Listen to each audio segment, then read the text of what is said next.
अस्सलाम वालेकुम नाजरीन, आप सभी का एक बार फिर खैर मकदम करते हैं गुलिस्तान न्यूज़ में। आप सब जानते हैं पिछले कई दिनों से हम लगातार कोशिश कर रहे हैं कि कारगिल के दूर दराज इलाकों में जाके लोगों की मुश्किलात आप तक और हुक्काम वाला तक पहुंचाने की भरपूर कोशिश कर रहे हैं। चूँकि लॉकडाउन से पहले हमने ये जो इनिशिएटिव लिया था, आप लॉकडाउन है, लॉकडाउन के बाद भी हम दूसरे इलाकों में जाके आपकी मुश्किलात हुक्काम बाला तक और लोगों तक पहुंचाने की कोशिश करेंगे। बटालिक की बात करेंगे। बटालिक में लोगों को बहुत सारे मुश्किलात से दो चार होना पड़ रहा है और इस हवाले से उनमें से एक अहम मुश्किलात यह है कि वहाँ के जो लोगों को एजुकेशन के लिहाज से काफ़ी खर्चा देखने को मिल रहा था। इस हवाले से कंसर्न डिपार्टमेंट से हमने बात की। कंसर्न डिपार्टमेंट के चीफ एजुकेशन ऑफिसर कारगिल नज़ीर अहमद वानी के साथ बात की और उनकी जो स्ट्रेटजीज़ है, पॉलिसीज़ है, उनकी तरफ से क्या किया गया है, क्या करना है आने वाले वक्त में, वो आप तक हमने पहुँचाने की कोशिश की। ठीक इसी तरह हम बात करेंगे शर्से की। शर्से लद्दाख के कारगिल ज़िले का एक ऐसा गांव है जहां पे अभी भी रोड नहीं है। लगभग 1.5 घंटे का सफ़र है छुलीचंद से और वहां पे बताया जा रहा है कि PMGSY की जानिब से पहले रोड पे कंस्ट्रक्शन का काम शुरू हुआ था, लेकिन दोनों गांवों के बीच में डिस्प्यूट होने की वजह से वो काम रोक दी गई है। 2012 में फोरक्लोज हुआ है डिपार्टमेंट के मुताबिक। और इस मामले के तह तक जानने के लिए हमने एक PMGSY की AEE से बात की। आइए वो क्या कहते हैं, इस मामले का हकीकत क्या है, वो आप तक पहुंचाते हैं। मैं मोहम्मद अली ख़ान इंचार्ज AEE अभी सब डिवीज़न 3 है, लेकिन उस टाइम में जिस वक़्त ये रोड का ये मामला शुरू हुआ था उस वक़्त में जूनियर इंजीनियर था। तो अली साहब, जिस तरह से शर्से इलाके में चूँकि अभी भी रोड नहीं है, तो इससे पहले बताया जा रहा था कि PMGSY के तहत वहाँ पे रोड को कंस्ट्रक्ट करना है, तो किस बुनियाद पे वहाँ पे रोड नहीं बना शर्से के लिए, कौन कौन सी वजूहात रही और आपकी एजेंसी की तरफ से PMGSY डिपार्टमेंट की तरफ से किस तरह की कोशिशें रही और अभी स्टेटस क्या है? हमारा ऐसा है सर, हमारा ये अलॉटेड हो गया था 2005-06 में। तो इसके बाद हमारा कॉन्ट्रैक्टर ने ये काम शुरू भी कर दिया। तकरीबन 1 किलोमीटर 700 मीटर तक हमारा काम कंप्लीट है। इसके बाद शर्से और चुलीचंद गांव के बीच में डिस्प्यूट हो गया, जिसकी वजह से डिस्प्यूट का जो ये पैमाना है वो बहुत बढ़ गया, तो फाइनेंशियल कोर्ट तक पहुँच गया। तो उधर से सिटे आ गया। सिटे आने के बाद फिर कमेटी बना के फिर अल्टरनेटिव रूट के लिए हमारे उस वक़्त के चीफ इंजीनियर ने हमें डायरेक्शन दे दिया कि अल्टरनेटिवली इसको क्या हो सकता है। तो हमने इसको ये क्या कहते हैं, मौके पे जाके कमेटी बना के सारा कुछ एसेस कर दिया। एसेस करके हमारे पास एस्टिमेशन भी आ गया। तो लेकिन इसके बाद भी ये रिजॉल्व नहीं होया। लेकिन हमारी कोशिश ये रही, हमने बहुत कोशिश किया कि इसको ये रिजॉल्व करने का, लेकिन उस टाइम में हमारे से ये रिजॉल्व नहीं हो पाया। डिस्ट्रिक्ट लेवल का कमेटी बना, उन्होंने भी रिपोर्ट अपना सारा कुछ दे दिया।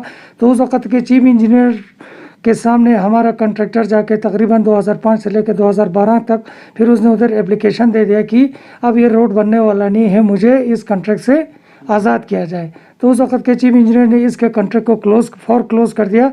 इसके बाद हमें डायरेक्शन दे दिया कि इसको अल्टरनेटिवली कोई और वे और करके इसका दोबारा से एस्टिमेशन करो।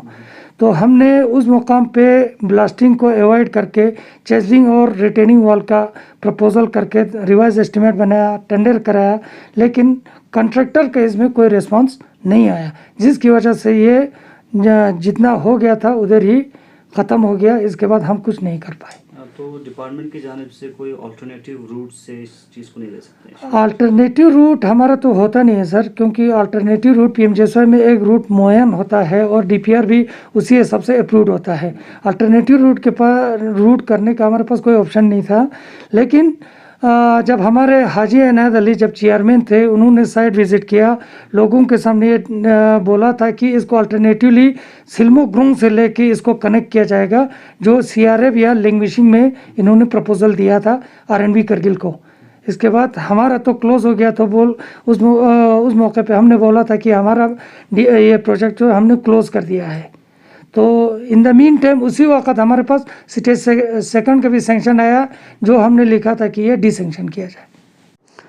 आपने देखा PMGSY की जानिब से जो काम हुआ है उसका स्टेटस क्या है और अभी उन्हीं के ज़बाने आप तक उनके ओवरऑल जो स्टेटस है फोरक्लोज के बारे में हमने आप तक उनकी बात पहुंचाई। इसी रोड के हवाले से हमने दूसरा जो एक कंसर्न डिपार्टमेंट है RNB के एग्जिन काचो महमूद अली ख़ान से बात की।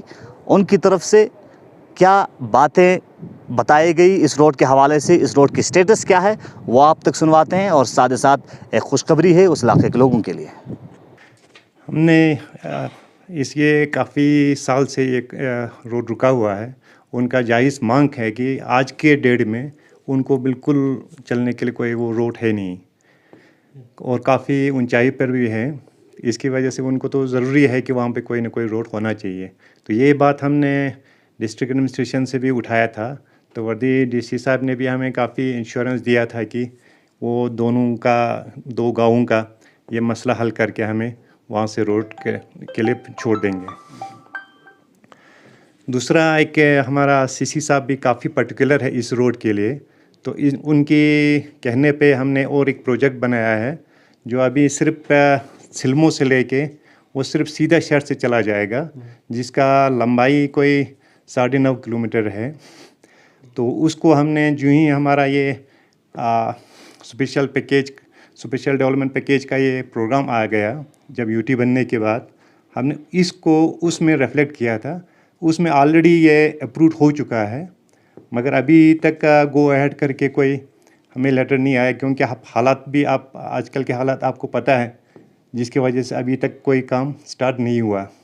तो इंशाल्लाह उम्मीद है कि ये जो ही हालात ठीक हो जाए, इसका हम टेंडर वगैरह करके तो इसको हम स्टार्ट करने के लिए कोशिश करेंगे। टेंडरिंग वगैरह अगर वहाँ से गो अहेड जो ही आ जाएगा तो हम वो टेंडरिंग वगैरह करके, तो इसमें थोड़ा सा टाइम लगेगा, एकदम से तो बन नहीं जाएगा, क्योंकि जो पोर्शन है वहाँ से वहाँ का पूरा रॉकी एरिया है, तो इसलिए उसमें थोड़ा सा टाइम लग सकता है। तो हम कोशिश करेंगे कि एक ही उसमें 2 या 3 साल के अंदर ही इसको कंप्लीट करने की कोशिश करेंगे। कितनी लागत की से ये रोड बन रहा है सर? इसका डीपीआर हमने कोई 8 करोड़ का हमने यहाँ से भेजा था, वहाँ से फ़िलहाल के लिए 4 करोड़ का अप्रूव्ड है, तो हम आराम से स्टार्ट कर सकते हैं, हम कोई बात नहीं। चलिए, आपने सुना दोनों कंसर्न डिपार्टमेंट्स की बात हमने आप तक पहुंचाने की कोशिश की और वो पूरा मामला समझाने की कोशिश की शर्से के रोड के हवाले से।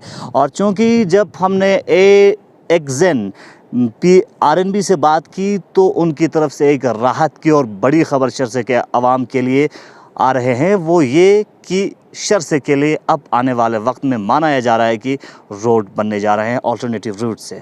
एक्जन से हमने बात की, एक्जन का साफ यही कहना है, आप लोगों ने भी सुना कि एक्जन का कहना है कि एसडीपी में स्पेशल डेवलपमेंट प्रोजेक्ट में लगभग 8 करोड़ के करीब का जो प्रोजेक्ट बना के दिया था, उनमें से 4 करोड़ अप्रूव हो चुके हैं और 4 करोड़ रुपया आ भी गए हैं और उस पर अब जो है काम होना बाकी है। हालांकि पेंडेमिक का दौर है, पूरे लद्दाख में लॉकडाउन है, लेकिन देखने वाली बात यह है कि 4 करोड़ रुपया शर्से के रोड के लिए अल्टरनेटिव रूट से कंस्ट्रक्ट करने के लिए 4 करोड़ रुपया अप्रूव हुआ है। उस पर काम कब तक शुरू हो जाएगा? देर आए दुरुस्त आए, उस रोड पे काम कब से शुरू होगा, इसके ऊपर सभी की आवाम की नज़र बनी रहेगी, खुसूसन शर्से के आवाम के लोगों की नज़र बनी रहेगी। अगर किसी की नज़र बनी रहे या ना रहे, लेकिन गुलिस्तान न्यूज़ की टीम की नज़र लगातार बनी रहेगी जब तक वहाँ पे काम स्टार्ट हो जाता है। गुलिस्तान न्यूज़ के लिए जीएम नूरी के साथ मोहम्मद इसाक, करगिल लद्दाख।